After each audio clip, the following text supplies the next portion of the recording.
Greetings, everybody. This is Sabin Dimitrov, aka Dinstvo the Astrowolf, and it is a pleasure to have you guys here for this next video. So, I would like to do another, not episode, but another little short story of one of my various characters. You see, I have about 6 different timelines.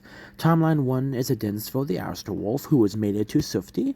Timeline 2 is, the Astral Goat concept character, pretty much alternate story, alternate universe to Undertale. It's just kind of trying to see what my horizons are and kind of like a test bed to see its character development. Timeline 3, well, character 2 doesn't exactly really count very much, but, I still, like to use them, for, various things, and, just like I said, testing out different concepts so that way, stuff can work out.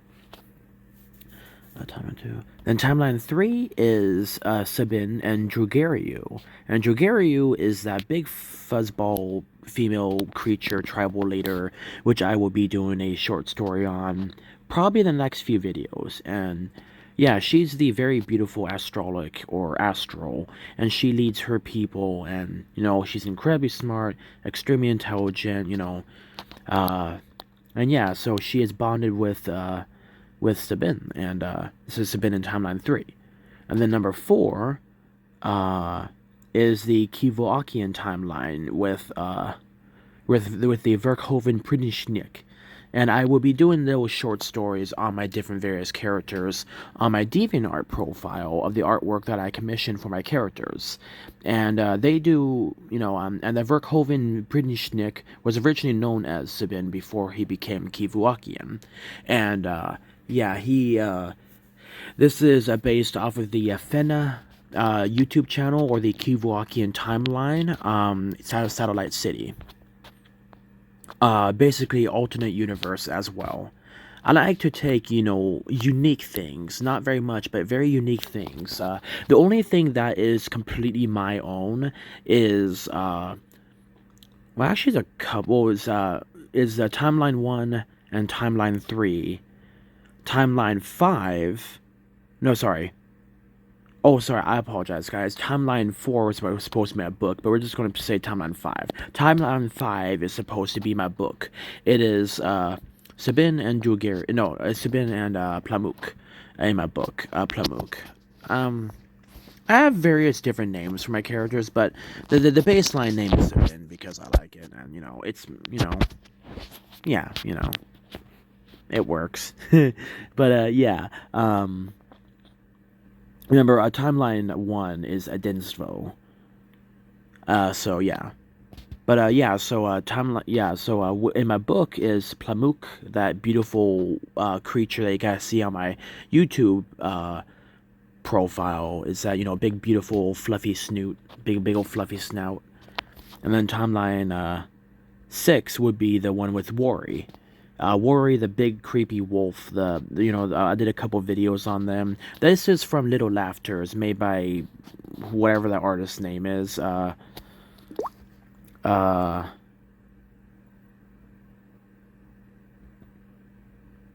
don't know. I forget who exactly makes the game Little Laughters, but I believe that it is a German development team, basing it off of Japanese culture and history. But it's like 2 or 3 different languages and cultures shoved together. It's very interesting. But yeah. So this one is going to be the bond between Shefe, my character, and the Grinster. They have a very, very close friendship. And pretty much so through this, it says, I would like to imagine that this is the shape of the Grinster's soft, fluffy muzzle. This like broader kind of form, big soft face, large jaws, deep set head. Kind of pretty much something that just sparks a lot of power. Kind of, seems to match that a little bit. Big, creepy dude. Big, creepy creepy fella. But yeah, so they have a medium longish muzzle, but it's more wider and deeper set and broader than lengthwise. So it's kind of this like big old fuzzy round muzzle. Yeah, the Grinster has, fluffy ears, so I kind of imagine them kind of like that, so it's kind of fun. But like I said, guys, this is just my own take on that kind of universe. What would my character do inside that universe? And, it's fun. I like being able to be creative and making different stories, so I always have fun with it. So I would like to imagine that this is kind of the shape of the Grinster's muzzle. Big old soft fuzzy muzzle. Big broad muzzle filled with pure muscle and soft thick shorter fur with soft fluffy lips to pet. Shefe, all my characters throughout my storylines all love fluffy things. They will rub their faces on fuzzy things. They love fuzzy things. They love giving snuggles to anything that's soft and fluffy. They all just love fluffy things. So that's one thing that travels through all my storylines is that they love fluff. Despite the Grinster's muzzle appearing to be shorter than Worry's or Heckle's, his maw can open wide and can sport terrifying fangs that can crush armor and bite down with incredible force. His jaws are just a little deeper set in his head, further adding a sense of uneasiness to his anatomy. His muzzle structure is somewhat like that of a Tibetan Mastiff, sporting a broad, thick, deep-set muzzle holding incredible power and form. Except he doesn't have the droopy lips that Mastiffs have. He more has kind of the soft, fuzzy lips that wolf had, that kind of golden-furred wolf has. You never want to see his fuzzy lips pull back into a terrifying grin. If you start to see his back teeth, somebody's about ready to get hurt. And, it's terrifying. The Grinster is pretty much the epitome of terrifying maliciousness and malevolence. He's very malevolent. The Grinster has never been known to purr before knowing Shefe. So a way that Shefe found out that the Grinster can actually purr, which is absolutely adorable by the way, is that he can run his hands along the Grinster's gums when his mouth is closed. And this seems to be a pleasant feeling for the Grinster, as massaging his gums is a way to help him relax. And yes, Shefe is interacting with jaws that can easily bite him in half without any resistance. Remember, the Grinster is like 12-ish feet tall when standing fully erect, and he's like 4,000 pounds, and it's just all muscle. He's just this giant, like, tank of a creature that is capable of bringing forth apocalyptic destruction on anything that he wishes to bring destruction against. It is absolutely terrifying. So, yeah, it's scary. But yeah, so when Shefe is, massaging, the Grinster's fangs, his mouth is closed like this. So, yeah, his arms are pretty much completely enveloped in the Grinster's mouth. Like, his teeth are closed together, but, yeah, so Shefe is just kind of sitting there, and the Grinster has his big old face in front of Shefe, and his little hands are just, working around in the Grinster's mouth. A mouth that can easily bite him in half. Massaging his gums. And, that's what a lot of animals like. They like to, chew on things to kind of get that, feeling down, So, yeah, it's a little freaky. The Grinster is the epitome of power and terrifying ability. Like, he is huge. Secondly, another way that he will purr is that he will gently rub the muzzle near the nose where the whiskers would be. Since there are areas of the muzzle of the Grinster that are packed with sensory nodes and scent glands, this will bring a sense of gentle euphoria to the Grinster and give him a sense of relaxing as well as a slight tingling sensation throughout his body, similar to what nitrous gas does to a human. Shefe needs to be careful not to massage the part of the muzzle too much, as this may cause things to become more awkward if he isn't careful. Luckily, the Grinster has good self-control when he is with Shefe, and informs him of that. A passive notification of the limit would be the muzzle starts to twitch and vibrate, and the scent glands on his muzzle start releasing a strange blossom-like hormonal scent. So it is a very clear sign for the human to stop until the intentional stimulation has subsided, similar to scratching a cat right above the tail. You know how cats like to have, have their bum scratched like right above the tail root? Um, yeah, if you scratch that too much, the cat starts to becoming weird and awkward because they get overstimulated.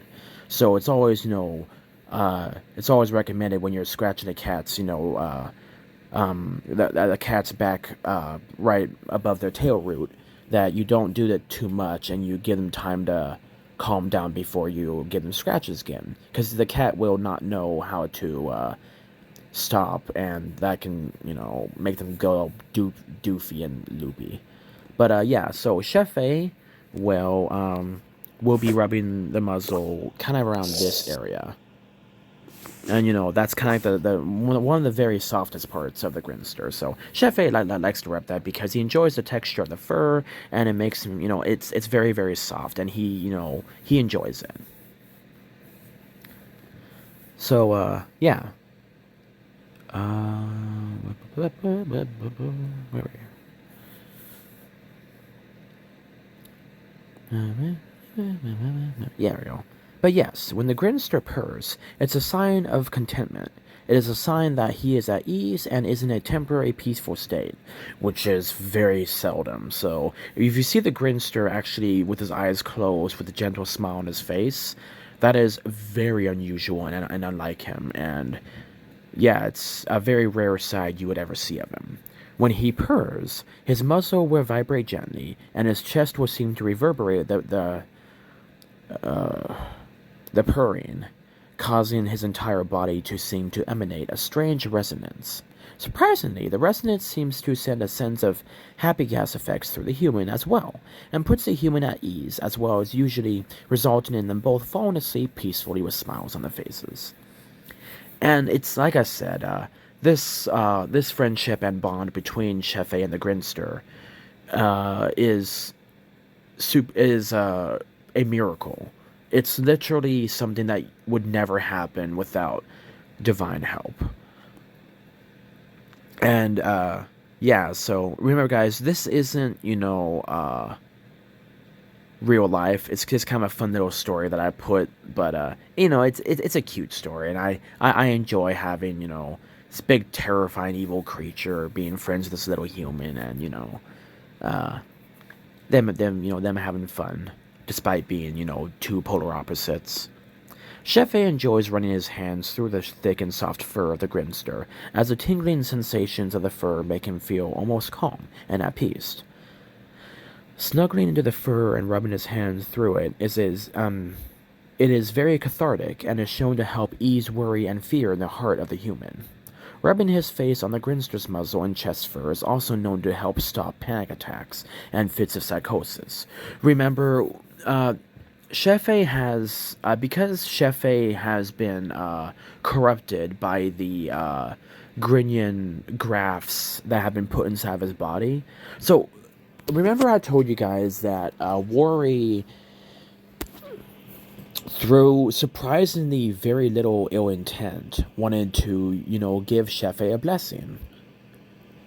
But as you guys can know, outside of God's blessings, all the other quote blessings, put that in quotes, have weird, wacky side effects. The Grinster was just like, not a Grinster. Worry was like, hey, I'll heal your right eyeball because I actually like you, and you give nice muzzle rubs, so I can fix your eyeball. And Sheva's like, cool.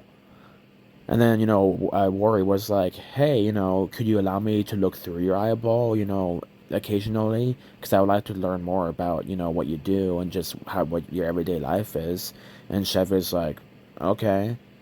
But when Worry replaced Shefe's eyeball with his own, that unfortunately caused a cancerous, malignant corruption to start ravaging Shefe's body. And Shefe was like, oh gosh, what am I going to do? Because you'll start seeing dark veins, skin abnormalities and things like that happening in his body, kind of much like a very angry cancer would do. It becomes a very malignant corruption, and it's called Grinion graft corruption. And pretty much, Grinions and humans are incompatible. They are 100% incompatible. But yes, Shefe could see through that eyeball. Shefe could see, you know, using that eyeball. And it used a thing called soul vision, which was attached to his soul. So as long as Shefe is alive, he can see. So pretty much for Shefe to stop seeing, you'd have to literally, unalive him. But yeah, so unfortunately, that was a bad side effect of worry. Actually trying to do something nice for the human. Worry doesn't like humanity. He wants to bring the entire world into his insane, laughing, chaotic, creepy, tentacle, eyeball, fluffy realm of chaoticness. But yeah, he seemed to like Shefe again by divine intervention and the softening of his heart towards Shefe. But yeah, yeah, so throughout the corruption slowly working its way through Shefe's body, he started to have fits of psychosis, fits of uncontrollable wrath, fits of, anger. Uh, it's just a bad time for poor Shefe. So a way to help, calm that down is that he would snuggle into the fur of the Grinster. And that would help stop a lot of these fits of psychosis and anger. A way for the Grinster to keep track of Shefe as well is putting a physical and supernatural scent mark on Shefe. And the way that he does that is that he will rub his muzzle on Shefe. His muzzle has scent glands on it, and he uses those powerful scent glands to make Shefe be marked as under the protection and bond of the Grinster, making all other creatures, including other humans, very passive when around him, and it will force them to be more agreeable with him. So, if Shefe runs into a pack of wolves when he has the Grinster's mark on him, well, scent, that will cause them to become very passive and docile, and they will, just either ignore Shefe or they will be like, "Hi, human, how you doing? You wanna see what a wolf pack is up to?" Just stuff like that. A sense of high authority is upon Shefe when the Grinster administers a powerful scent from his muzzle onto Shefe, making Shefe be respected naturally, and his words and actions hold much more meaning and influence because of the supernatural and hormonal properties of the scent. So, yeah, you know how some people are very charismatic and you like to hear what they say and you naturally trust them? Pretty much, even though Shefe already has a pretty high charisma about him already, because of this will make him a lot more trustable and a lot more easy to get along with, and it'll kind of block out people's negative sides when they are around him. So it's a weird scent that should definitely not be abused. Despite the Grinster being a creature of malicious destruction and apocalyptic capabilities, Shefe doesn't fear the Grinster like others do. Surprise, because they have a symbiotic relationship. If the Grinster tried to make Shefe fear him, he in turn would become starved and grow weaker due to Shefe's happiness not feeding him anymore. And yes, they have a special bond where the Grinster is kind of not exactly attached to Shefe's soul, but kind of receives the energies and kind of, atmosphere that comes from Shefe. And, when Shefe is happy, that makes the Grinster happy. And when Shefe is content, that brings peace to the Grinster.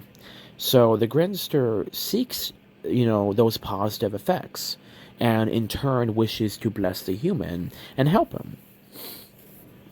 Unfortunately for others, just being in the same area or even looking at a picture of this terrifying creature is enough to send them into conniptions or fits of terror and uncontrollable panic due to the supernatural properties and influence of the Grinster when he is malicious, or in a malicious mindset.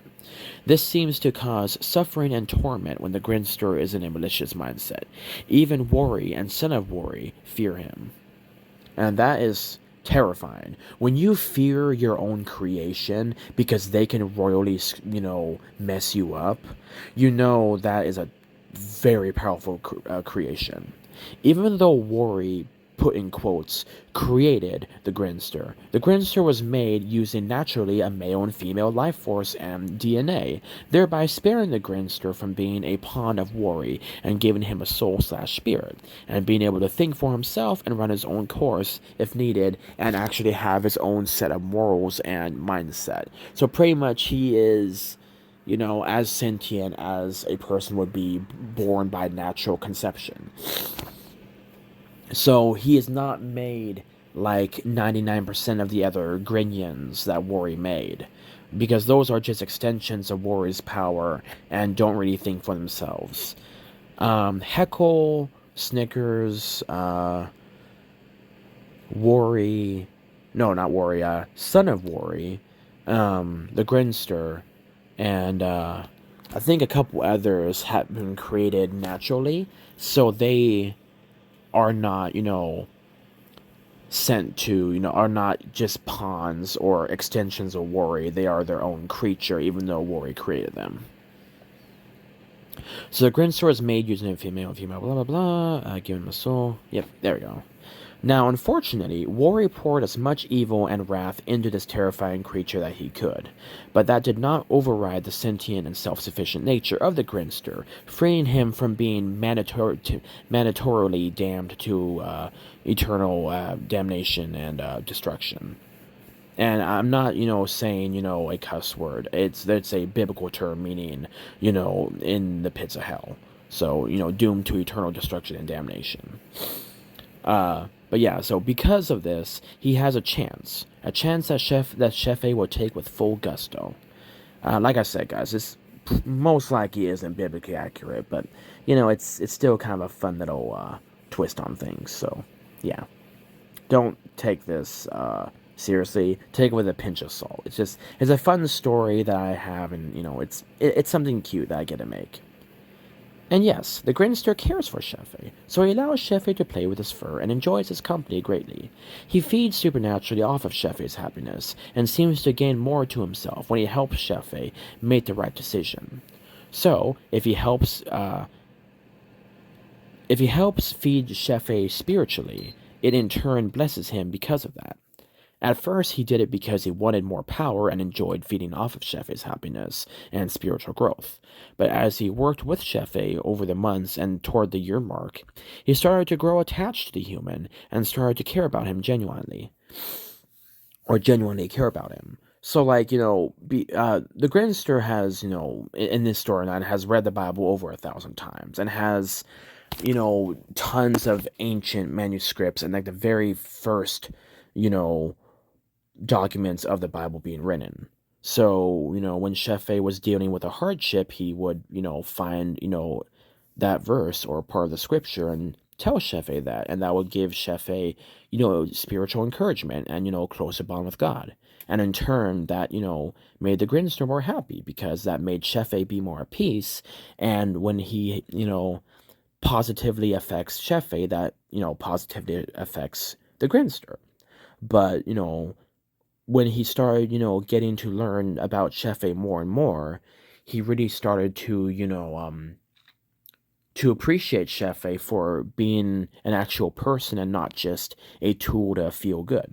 And, it's actually quite precious because, alright, did not mean to do that. It's precious because, what do you call it, because, that means that he is putting more of his heart into actually, caring about Shefe and genuinely wanting what's best for him, not just helping him out passively because he wants to, benefit off of it. He, over time started to actually want to help him because, Shefe was his little buddy. So as he started to grow closer to the human, he wanted to do more to help the human, and in turn that blessed him even more. So because of him working to bless Shefe and loving him, it in turn multiplied the feedings of the Grinster who was helping Shefe. So it's a reciprocating effect. Both of them feed back on each other like a feedback loop. So as the Grinster tries to help Shefe, grow spiritually and make better choices, that in turn helps the Grinster, and that makes the Grinster happy, and that makes the Grinster want to help Shefe even more. So it's as if, Shefe has another helping hand in his life. He has the Holy Spirit, he has Jesus as his Lord and Savior, and he has God. But now he has an extra hand, helping him do better. And it's quite fascinating. It's an imperfect extra hand, but it's definitely something that can, be useful. So, it's a tool that, God can use. In another situation at the 2-year mark, Shefe actually prayed for the Lord to heal the huge scar on the Grinster's back the lightning bolt did when it struck him. You see, there's a couple of rumors of what caused that lightning bolt. Some say it was a freak accident, some say it was a supercharged bolt that only happened once in the Earth's history that managed to crack through the Grinster's tough fur and skin, and some say that it was a mark uh, sent by God to keep the Grinster under control. Kind of like a warning, a strike. And yeah, it was a pretty nasty lightning bolt. Like it dug its way through the Grinster and made a nasty scar.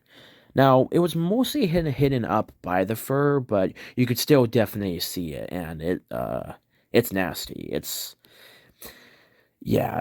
as if you had like this like it's as if you had a 4,000-degree knife, like X-Acto knife, cut its way through your body. Like it was a very nasty scar. And then, after, Shefe prayed, the scar then dissipated and started to fade. And then, within the next few minutes, new fur and flesh replaced it, making the Grinster whole and pure once again. This made the Grinster have a massive respect for Shefe, because nobody has ever prayed for him before, and a newfound respect for the Lord, realizing that he had been on the wrong side all this time.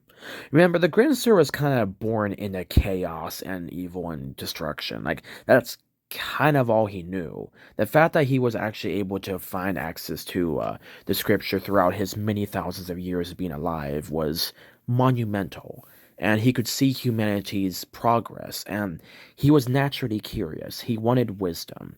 One of the it actually says in his description, uh, wise and evil. So, yeah, so, he was born, kind of into evil and destruction and, maliciousness and malevolence, but he was wise. He always seeked to learn more. He always seeked to evolve and better himself and see what else was out there. Now, like I said, when evil is all you don't really have a chance of finding what's good. But, the Grinster had a different mindset than the other Grinions did. He had a much higher level of intelligence and sentience than others did. Since he was technically his own creature, you know, he was able to see a lot more than others could. And yeah, so when Shefe showed him care and love that no other human did, because all the other ones would either curse him or demand that the Lord send him to hell, you know, that's just all he knew. So when he saw Shefe actually care about him, it was a sense of, like new growth and possibility being out there on the horizons. And on not only that, Shefe actually prayed that he be healed through compassion and care for his friend. And, the Lord, worked his divine power and healed him. And that, really changed the Grinster's heart from that point, because he's like, whoa, I never expected this. And, that kind of made him want more and, to see more. So yeah, the Grinster throughout his entire existence has always craved wisdom and has always looked to find new ways to learn.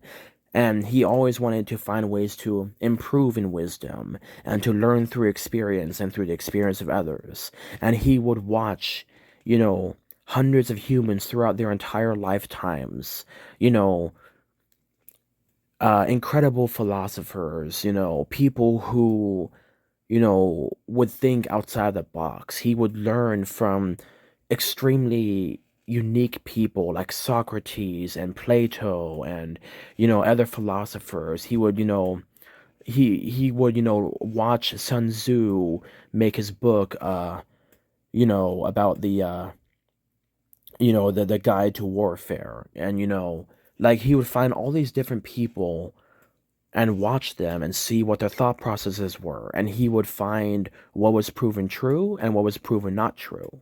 That was one of his skills, is that he can know when a person is lying and when not. Now, mind you, he still does hate humans, and he will be malicious if given a chance, but he is working on improving himself to help Shefe, and in turn, possibly helping himself in the meantime, feeding off of the happiness and spiritual growth that Shefe has. After that year mark, their bond grew much stronger, and ever since, they are always by each other's side. The Grinster still has severe anger issues, and I mean severe. Like, you don't want to make him angry. If you piss off the Grinster, you're going to be turned into a mush on the ground within seconds. Or he will literally open up his abdomen, pull you inside of it, and, pretty much eat you whole, and then your body gets torn apart inside, and he eats you. It's like yum yum yum, like one big crunch. It's terrifying. So he still has a lot of sadistic traits, including falling to his evil side when causing harm to other Grinyans or other life forms.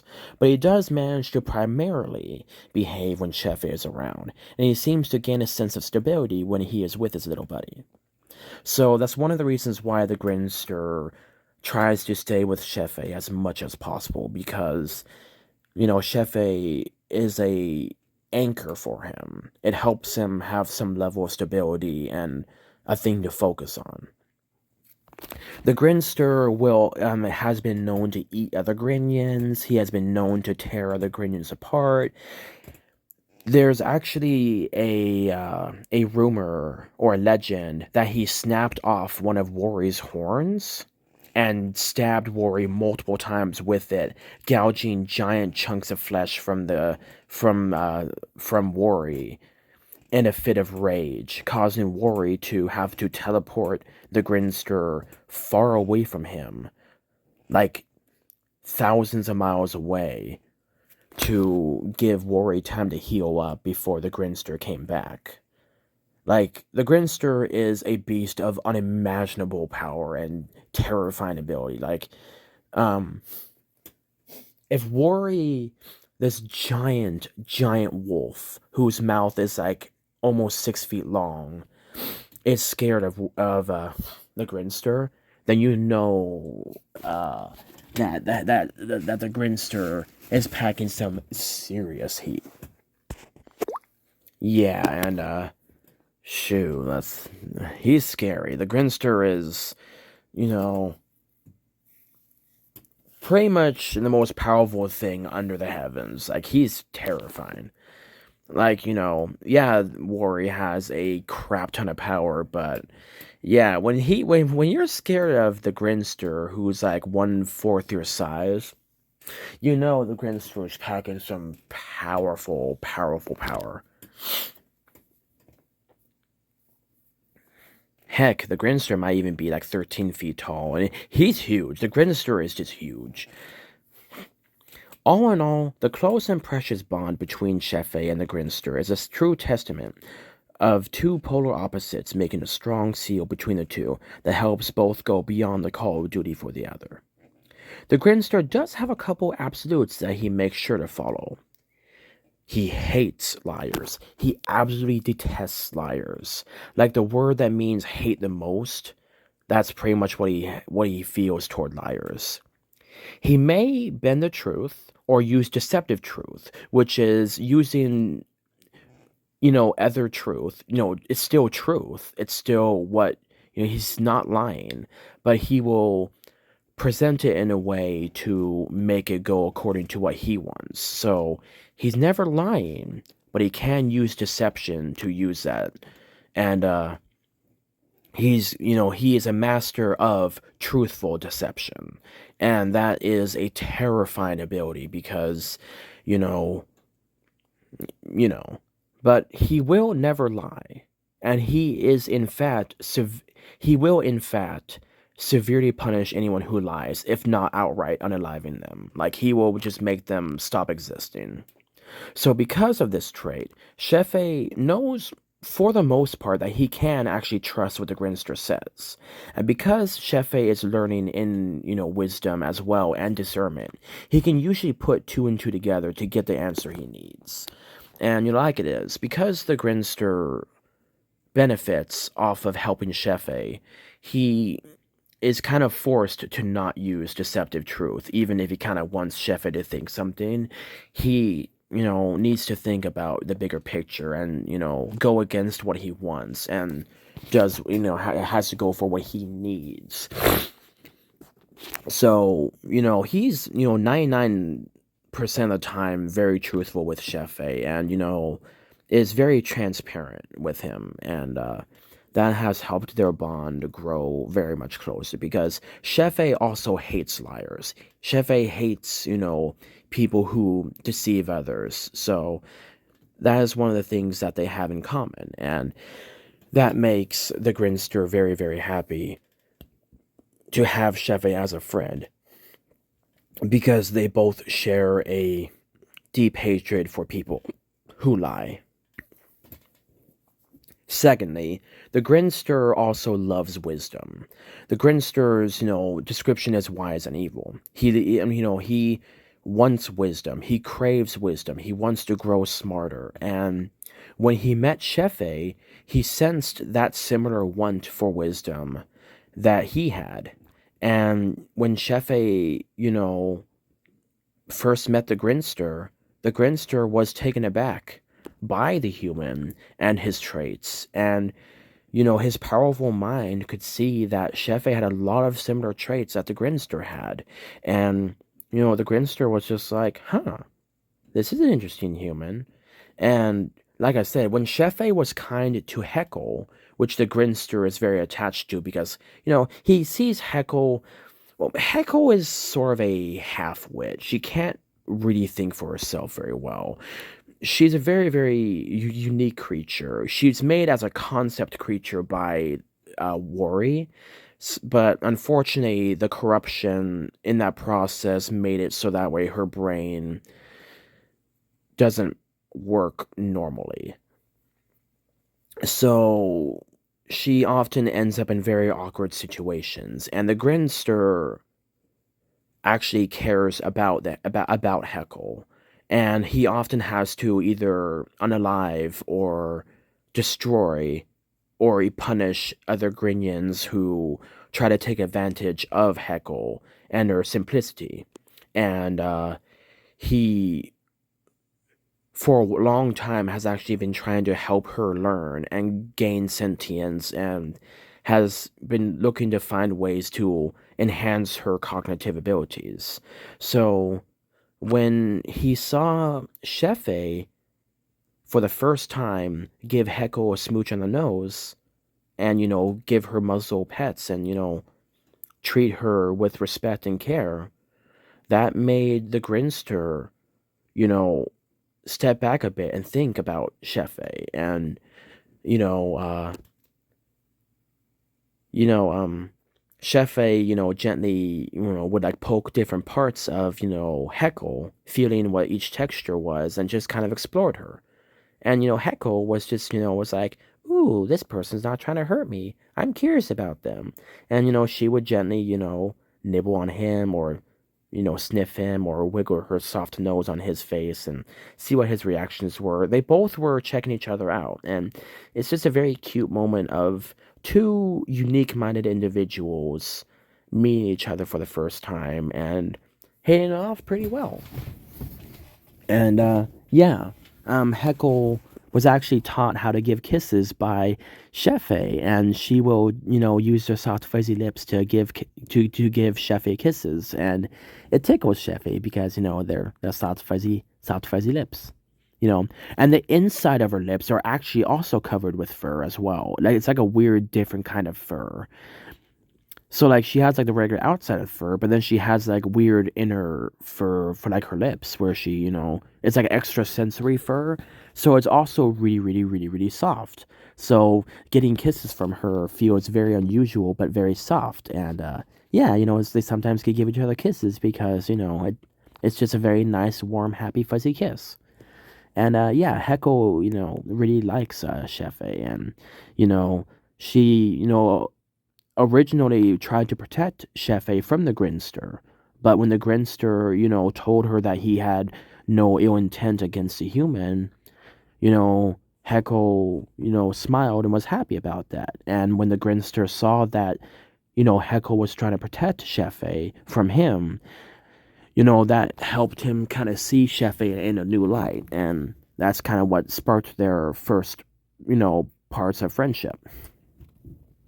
The Grinster always follows through what he says. He makes it a point to never speak shallowly, and makes sure to say what he means and means what he says.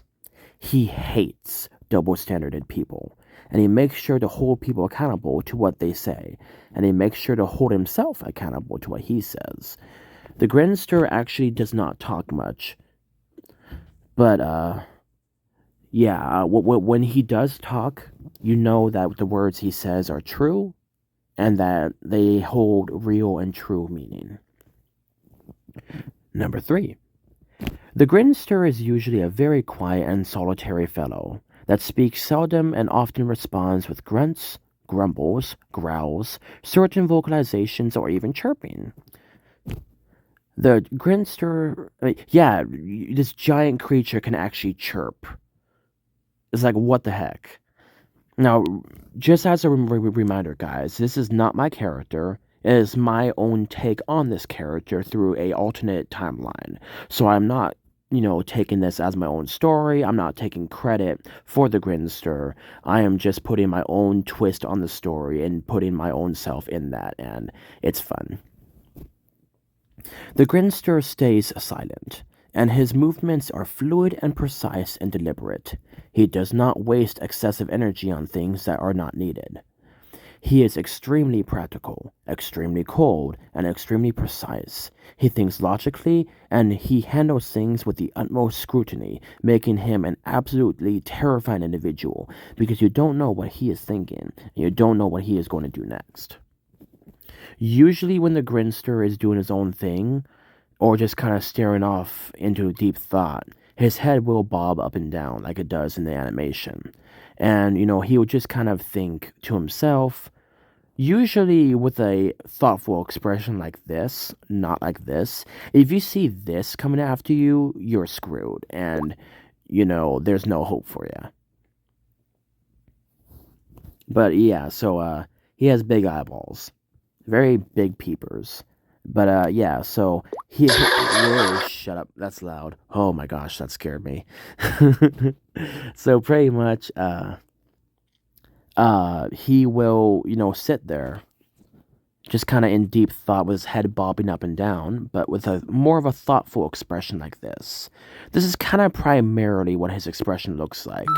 Not really a smile, not really a particular look of anything, just kind of a neutral expression. Kind of, just a simple thought. Like I said, his hands are absolutely massive compared to Shefe. So, Shefe's little tiny hand can fit inside the absolutely massive claws of the Grinster. So, yeah, remember, the Grinster is just this big, thick, bulky fella. Just, pretty much, he's the epitome of power. When you look at him, it's just power, non-stop power. Just this thick, very thick limbs, very thick body. Everything's just thick and muscular.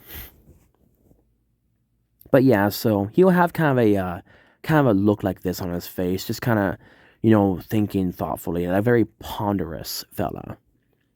And he doesn't, he kind of has a, not like a mournful expression, but kind of a deep thought expression, kind of a soulful expression. You can tell that there's a creature inside behind those eyes. When you look at him and, and he's in deep thought, or he's not in a malicious mindset, you can definitely feel that, this incredible creature is, a very thoughtful individual. He really likes to think and process things.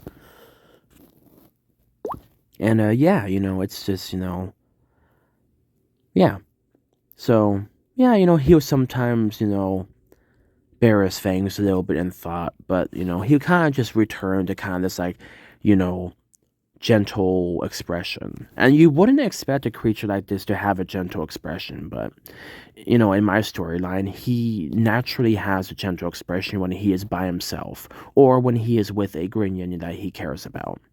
He has a very small group of people that he cares about. And in the past, there was actually another human that he actually got along with. He didn't care about them very much, but he at least got along with them.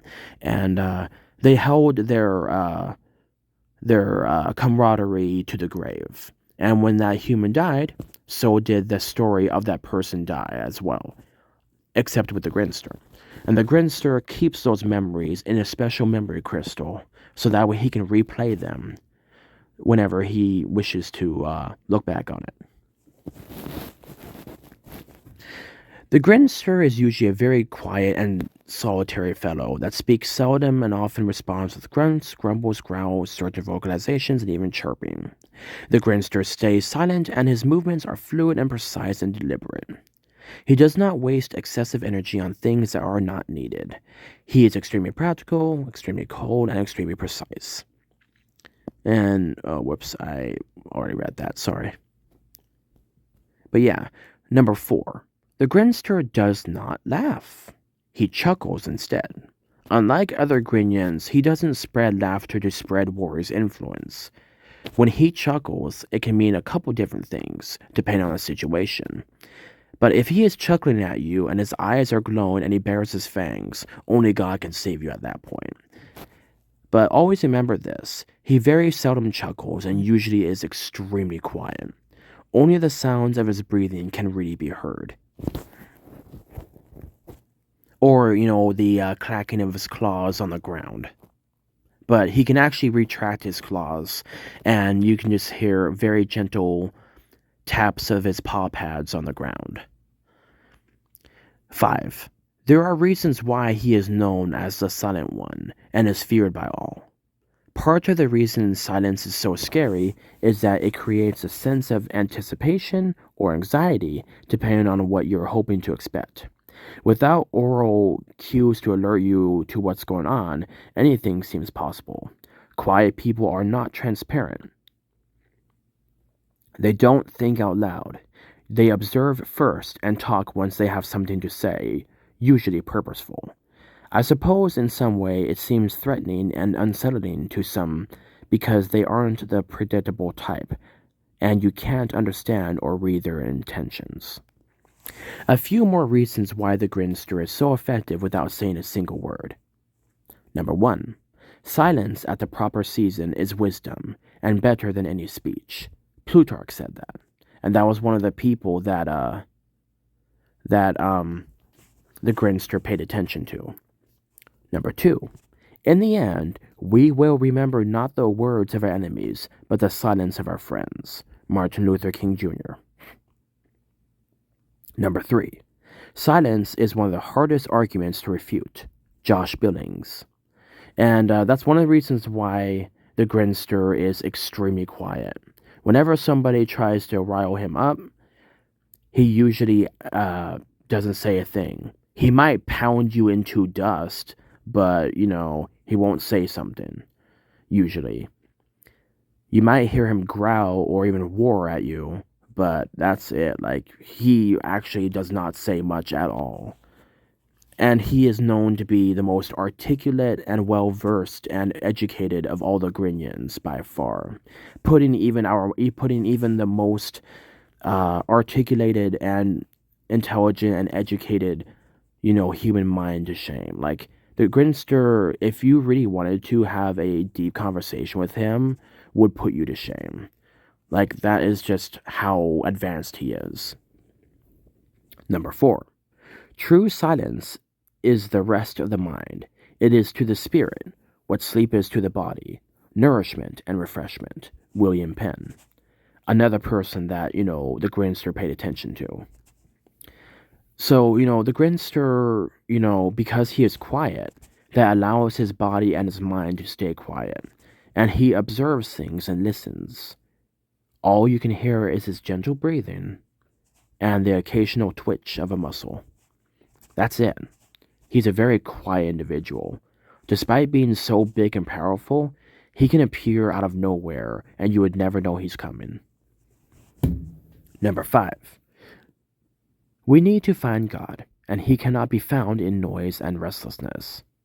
God is the friend of silence. See how nature, trees, flowers, grass, grows in silence. See the stars, the moon, and the sun, how they move in silence. We need silence to be able to touch souls. Mother Teresa. Another person that the Grinster shadowed and, watched her live out her life. And, yeah, through that silence that he helped teach teach Shefe about, through that silence, Shefe was able to learn a lot too. And, Shefe is usually a very chatty individual because of his ADHD and his aversion to silence. But once the Grinster was able to find ways to help calm Shefe's soul and his mind, and help ease the anxiety inside of his heart, Shefe was able to finally gain a true appreciation to the silence because he was not under constant torment. And this reflects to me in real life. I do not like silence. I always have YouTube playing. I always have jazz playing.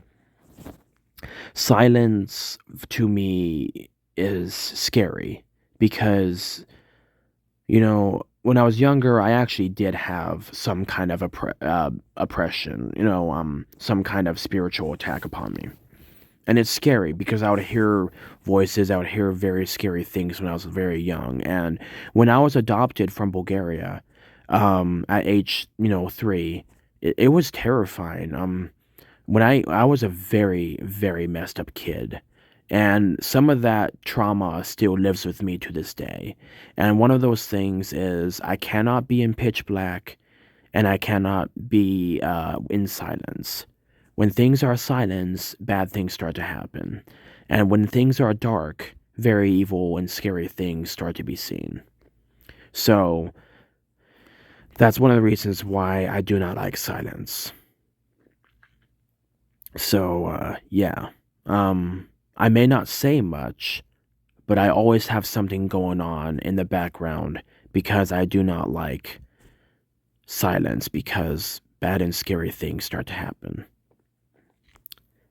Number 15. Everything that created comes out of silence. Well, technically it's supposed to be number 6. Everything that's created comes out of silence. Thoughts emerge from nothingness of silence. Words come out of the void. Your very essence emerged from emptiness. All creativity requires some stillness. Wayne Dyer. And, that kind of makes sense. When God created the universe, first there was nothing. There was God, but that's it. First day, God created the heavens and the earth. He separated light and darkness. First, the earth was formless and void, but then he gave it form, and he saw that it was good. First, there was no land, but then he created land. There was never such a thing of a human, but then God created them from what could not have been a human. He made them from dust. So, it's kind of an interesting thought, The Grinster is known for his incredible creative and his incredible mindset. Wow, that was redundant. Despite him being a creature of incredible evil, and having a long record of causing countless civilizations to meet destruction. His creativity and the level that his mind works is beyond anything that we can imagine. Only if you have a connection with him can you get a sense of just how incredible his mind truly is. I think it's supposed to be incredible of a mind he truly has. Gee willikers. In fact, most of the time when Shefe and the Grinster are together, they speak in very small spurts, and are usually divided by long periods of silence as their minds and bodies speak to each other. Usually, Shefe will sit in the Grinster's lap, usually, surrounded by the fur. The Grinster will usually put his tail in between his legs, so that way Shefe can have something soft to sit on. And then Shefe will usually sit there, um, again, leaning against the Grinster, as they just think. Their thoughts can intertwine with each other. Their essences can think. They can their souls speak to each other, and they think by using their minds, not their words. And it's a realm of telepathy, but also not telepathy. It's something that's even deeper. Like, Shefe can sense every movement of the Grinster's body, and the same thing with the Grinster to Shefe. They can sense, each breath, they can sense each heartbeat, they can feel, what the other one is thinking. It's just, they can think to each other, and it all makes sense without even saying a single word. Throughout their friendship and growing bond, Shefe the human has become more quiet and speaks much less, often walking with a smile on his face and a happy and playful mind, but saying very little. The Grinster has actually begun to speak more, and enjoys being able to talk to Shefe, despite him often being expressionless or often angry looking. When he speaks, you know he speaks from truth, and from the heart, and from wisdom. The Grinster kind of just naturally has an angry look to him, or, kind of a soulful expression. But when he talks with Shefe, he has a air of lightness in his heart, and an air of, you know, anticipation for, creativity to ensue. He greatly enjoys being able to talk with Shefe, as he knows that their talks and conversations are filled with truth and words from the heart, and are salted with wisdom. Shefe and the Grinster both crave wisdom and the truth. And if it's wisdom and truth that they don't inherently like, but they know that is true, even if they disagree with it, they learn from it, and they find ways to, to help it work for them, to work with them, and to help them work with it. A very poetic and beautiful bond between these two is evident, and it grows stronger through every dawn. Both cherish wisdom, and both grow through wisdom and experience, and in turn help each other, and in turn grow together. Two best friends. Two best friends. Too closely bonded. A friendship that surpasses barriers that were deemed impassable. But yeah, you just see this, soulful creature just kind of staring off into nothingness in deep thought, as his powerful mind contemplates many, many things. A gentle expression on his face when he's in deep thought, his thick, soft fur complementing his form. You see a lot, despite it being a massive fur and muscle. You see his expression as he stares, deeply, thinking of countless different things. A powerful creature that is capable of doing unholy amounts of destruction and apocalyptic damage. A creature that holds anger and wrath inside of him, but also a creature that holds countless potential. One of great immense size and, stature. One that holds, a large and imposing form. The shadow that covers landscapes. A glare that can pierce the soul. A creature of incredible power. Lastly, forming a bond with an unexpected friend. something very special. One giant, powerful claw encompassing a little tiny human hand. Despite one being extremely powerful and the other one being, weak, they grow a bond that is stronger than any weapon formed. So, yeah, this is kind of a little story of just, how special the friendship and relationship between, Shefe the human and, the Grinster the Grinyan, together is. It's a very, very special bond, and, just goes to show that, uh, there's a lot of amazing things coming in the future that they are excited to take, in tandem. And they are going to work on that together. And you will see their friendship blossom and grow even more. But yeah. Anyway, guys, I hope that you guys enjoyed this wonderful story. I hope you guys, got to see a thought in some of the stuff that I make. I enjoy making these short stories and telling you guys about my different timelines and things that I do. It makes me happy being able to, tell you guys cool little things like this. And yeah, I hope that you guys, were able to enjoy this and kind of it make you think. Always remember to like, share, and subscribe and hit that notification bell. Consider, looking at those membership plans for my channel. And I will be activating new features as, we hit new milestones. But yeah, please do feel free to support the channel, send maybe some donations, and, just let me know what you guys think. I do hope that you guys enjoyed this story, of Shefe and the Grinster. This is probably my favorite picture to describe him.